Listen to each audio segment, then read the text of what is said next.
The first official Maleficent Mistress of Evil trailer has released, meaning we are one step closer to seeing one of the most iconic dark fairies on the silver screen again. And from the looks of it, while you may have thought she was a changed woman, that she may have given up her evil ways, this trailer suggests otherwise. Which is why we're going to theorize, examine, and break down it all. Hello, I'm Isaac from Wotso Videos, where we discuss fun topics for fun people. On my channel, I focus on spreading magic by examining Disney films, so if you are new here, consider subscribing. But before I begin this discussion on the newest Disney trailer and pour through Maleficent's struggle with her darkness again, I wanted to tell you about an organization who is focused on ensuring you do not have to face your hardships and thoughts alone. Mental Health America is a leading nonprofit dedicated to addressing the needs of those living with mental illness. They promote public policy, provide advocacy, support services, share education, and manage outreach to help individuals manage their mental health. But this May, which has been designated Mental Health Awareness Month, I am partnering with them to simply let you know about the resources they have for you to use. If you or someone you love are concerned about the status of your mental health, consider checking out the screening tools that are linked in the description to help you navigate that tough road or seek help in any way that is safe and makes you feel comfortable. Never forget, you deserve happiness in your life. The trailer begins out of darkness as a low rumble occurs and a raven's caw echoes, alluding to Deval as we appear to be flying over and weaving through Sleeping Beauty's castle, setting the stage for the world we are entering again from the work done at Disney. Then Flora, Fauna, and Merryweather are shown flying past us as we look over the moors. This is Maleficent's domain. Then we are shown a new castle we have never seen before, with the sun dramatically looming behind it. This is likely the castle ruled by the parents of Prince Philip, King John, and Queen Ingrid, who will be individuals revealed in the trailer soon enough, although their names aren't said. I had to look beyond the trailer to understand the new characters who were being unveiled. But even before we see this family of royals, we hear one of them speak. Queen Ingrid explains she remembers a story of an evil witch, and while she shares those memories, we witness three men entering the moors who do not appear to be allowed to be there. One of the men realizes that their work in that place was ill-advised, for when he turned his head, they are met with the person who dons black horns, Maleficent. From this moment, it appears mankind still works to enter and selfishly engage within Maleficent's magical world. And this is likely going to be a problem Maleficent will wrestle with, as the official description hints at as well. The summary states that the film continues to explore the complex relationship between the Horned Fairy and the soon-to-be Queen, as they form new alliances and face new adversaries in their struggle to protect the moors and the magical creatures that reside within. I am happy Maleficent seems to still be close with the soon-to-be Queen Aurora, but trouble is brewing for the beings Maleficent looks after, which will surely lead to anger, resentment, and action.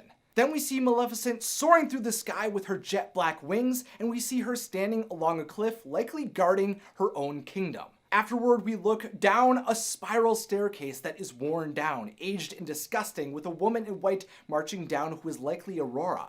That same girl is then shown next to a spinning wheel reaching for a needle that glimmers in the darkness. Now, although it may seem like this is a moment from Maleficent's original curse, after further inspection of the moment where Aurora originally pricked her finger, where she was wearing blue and was amongst the remnants of spinning wheels, this situation, where Aurora is wearing white and is within a room, must be new.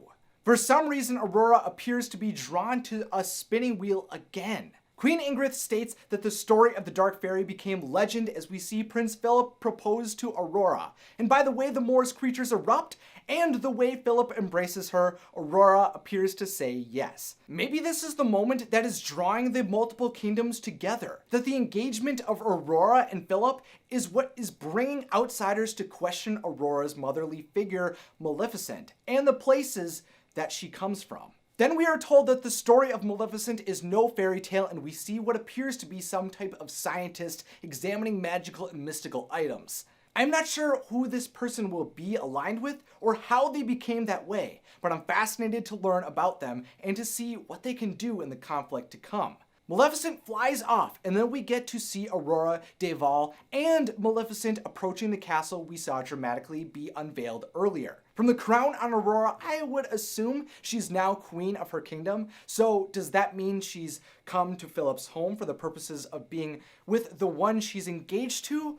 Or is she accompanied by Maleficent because they are dealing with an issue for the Moors? Maybe those men who were sent into the Moors were men of this kingdom, or maybe this is just going to be the place Aurora is married. When Maleficent is shown marching through the castle and enters a guarded room with Deval, she explains that many prey on the innocent. Then we see her stating to King John and Queen Ingrid that their kind would agree. Then tension builds as King John is unsure of the intentions of Maleficent as his wife retorts that she believes Maleficent is threatening them. The moment becomes hostile as Maleficent retorts back at them, and I love the anger and scorn that can be felt between these two women. Through the two women sharing thoughts back and forth throughout the trailer and the division that is felt between them, I have a feeling these two will be featured within the central conflict of this chapter in Maleficent's story. At some type of banquet, Maleficent is shown to be leaping away, and then in the darkness of that castle, she unleashes her fiery green magic and flames and takes down a group of knights as music begins to build up. But the dear love of Maleficent questions her. Aurora asks what she has done, and in that moment, Maleficent looks disturbed. Maybe Maleficent is succumbing to her dark ways again, or allowing herself to become the monster others fear. She's doing something that is disrupting Aurora's faith in her. Then the music ramps up even further as we hear it's the season of the witch, meaning this is Maleficent's time to shine. Maleficent is shown lifting off the ground, sailing into a stained glass, and soaring from the castle right before we learn the film is from the magical company Disney. The lyrics continue to repeat in the background as one of my favorite shots from the trailer occurs. Maleficent enters a black room, which seems to be constructed into stone with a single stream of light in the center, and she looks shocked and inquisitive at what she sees. There seems to be a great deal of exploration of new magics, areas, and people, and I'm excited to see what all of these elements mean and how they relate to the tale of Maleficent.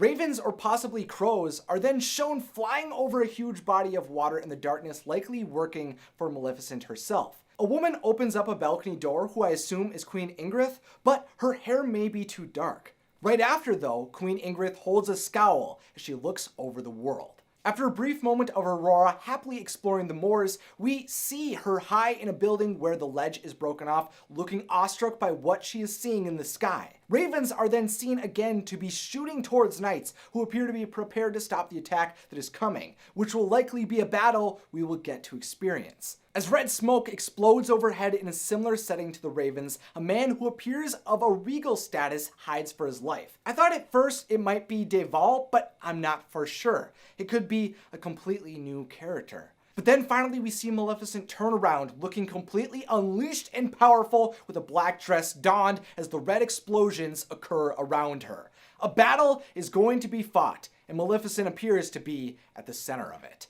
The cackles of Maleficent chime as the song that has been playing in the background comes to a close, and then we are shown a release date for the film in October of 2019. The first teaser, I felt, shared a lot of details about what's to come in Maleficent's story. Now, I don't think this trailer was meant to show us that Maleficent is becoming a pure Mistress of Evil, because I don't think Maleficent will ever be truly evil, at least in this iteration. What I do think it's showing is that Maleficent's choices will bring her to possibly commit selfish, cruel, and passionate actions again that will hurt the ones she loves, and that will establish her legacy as the Mistress of Evil. How I think that will all rise is through the conflict with Queen Ingrid.